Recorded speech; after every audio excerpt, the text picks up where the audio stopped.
ராஜ்யத்துல 40 வருடமா சுற்றி இருக்க தேசத்துல எல்லாம் வந்து யாரும் யுத்தத்துக்கு வராதபடிக்கு அது சமாதானத்தை கட்டளையிட்டாரு. அவனுக்கு பேரும் புகழும் இருந்தது.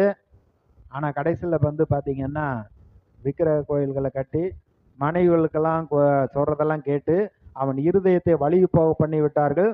எபிரேய நிருபத்தில் விசுவாச பட்டியலில் சாலமோனுடைய பேரே அங்க சொல்லப்படவில்லை. யூதாஸ் 30 வெள்ளி காசுக்காக இயேசுவையே காட்டி கொடுத்து விட்டான்.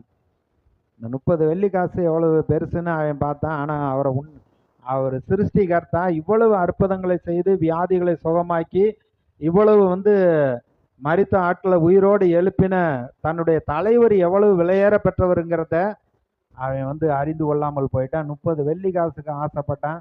கடைசியில் அதை வாங்கி அதை சந்தோஷமா அனுபவிக்கமா அப்படின்ட்டு கொண்டு போய் தேவாலயத்தில் எரிந்து விட்டு கடைசியில் நான்கு கொண்டு செத்தான்.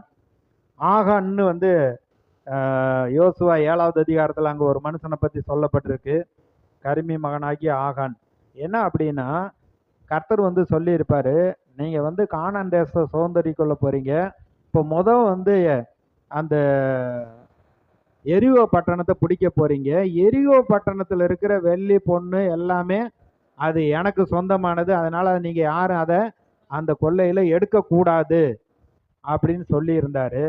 ஆனா அவன் என்ன பண்ணியிருக்கிறான், ஒரு 200 வெள்ளி, ஒரு பாபிலோனிய சால்வை, ஒரு பொன் பாலம், அந்த தங்க தட்டு, இதை எடுத்து கொண்டு போய் கூடாரத்தில் ஒழித்து வச்சிருந்திருக்கேன். பெரிய வந்து கலக்கம் உண்டானது, தோல்வி உண்டானது.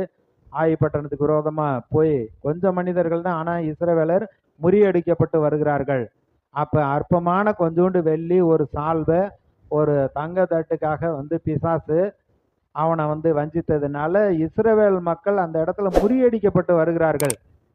யோசுவா காலையிலேருந்து சாயந்தரம் வரைக்கும் கர்த்தருடைய சமூகத்தில் தலை மேலே மண்ணள்ளி போட்டுட்டு விழுந்து கிடக்கிறேன். ஐயோ ஆண்டவரே, நீர் இப்போ இவ்வளவுலாம் எகிப்தில் அற்புதம் செஞ்சு வனாந்தரத்தில் இவ்வளோ அற்புதம் செஞ்சு இந்த ஜனங்களை கொண்டு வந்தீங்களே, இப்போ நாங்கள் வந்து தோல்வி ஆயிட்டமே, முறியடிக்கப்பட்டமேன்னு அழுதுகிட்டு இருக்கிறப்ப ஆண்டவர் சொல்கிறாரு, நீ எந்திரி, ஜனங்களுக்குள்ள அதாவது ஜனங்கள் திருடினதும் பண்டப்பாடிக்குள்ளே ஒழித்து வைத்ததும் வஞ்சித்ததும் இல்லையோ அதை நீக்கணும்னு சொல்கிறாரு. அதுக்கப்புறம் நீக்கினதுக்கு அப்புறம் அவங்களுக்கு வெற்றி உண்டாகிறது. புதிய ஏற்பாட்டில் அனனியா சப்பிரால் பண விஷயத்தில் அவங்க வந்து உண்மை இல்லாமல் போய்விட்டார்கள். மொத்தத்தில் இவ்வளவுக்கு தான் வித்தம்னு உன்னதை சொல்லிட்டு போன, கொஞ்சத்தை ஒழித்து வச்சுட்டு இவ்வளவு தான் வித்தம்னு அங்கே பேதர்கிட்ட பொய் சொல்றப்ப பரிசுத்த ஆவியினிடத்தில் பொய் சொல்லும்படி சாத்தான் உங்கள் இருதயத்தை நிரப்பினது என்ன?